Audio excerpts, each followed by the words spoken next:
Hi, everybody. I know I said that I would move on to Shmos, to the next book of Exodus, but I would like to focus on one more idea, one more important point here in Bereshis, in Genesis. There are three personalities that I want to focus on. The first is Esav.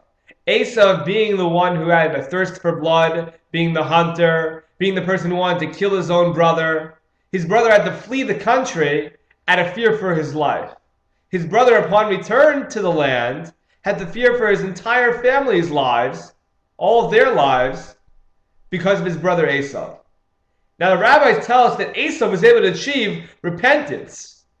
How is it possible for somebody who was so far removed from morality to come back? But sure enough, our rabbis say that even though at the end of his life he wasn't able to stay on the straight and narrow, he was able to achieve that closeness to God at some point, even after his evil exploits. The second person I want to focus on is Yishmael. Yishmael was somebody who was so wild, who was so bad that Sarah kicked him out of the house. That Yitzchak, who was righteous and whose parents were righteous, he was under the influence of Yishmael. And Yishmael was responsible for a lot of the mischief that went on in the household, that righteous household. So he was removed. But upon being removed, in Sarah's wisdom, he did a 180. He changed his life around, and he was able to achieve repentance. And this time, our sages tell us that his repentance was everlasting. He was able to maintain it and keep it, and he was rewarded with a nation, a great nation, because of that. So the Yishmael is another example of somebody who was so far removed, but who could return, and this time had a success. The last personality I want to focus on is Avram's father, Terach. Terach was the idolater. If you wanted idolatry in his area, you went to him.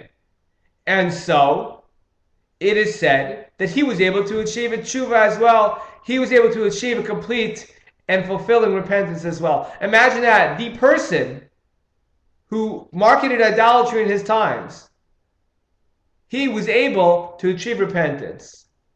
And it wasn't just because he was Avram's father. There's no special dispensation. He was able to achieve tshuva because he realized his wrongdoing.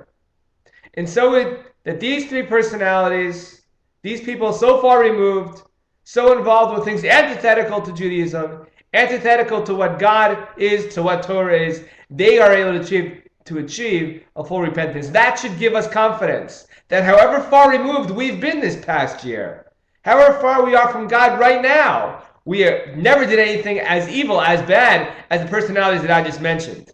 And therefore, there's nothing standing in our way from achieving a complete repentance for these high holidays.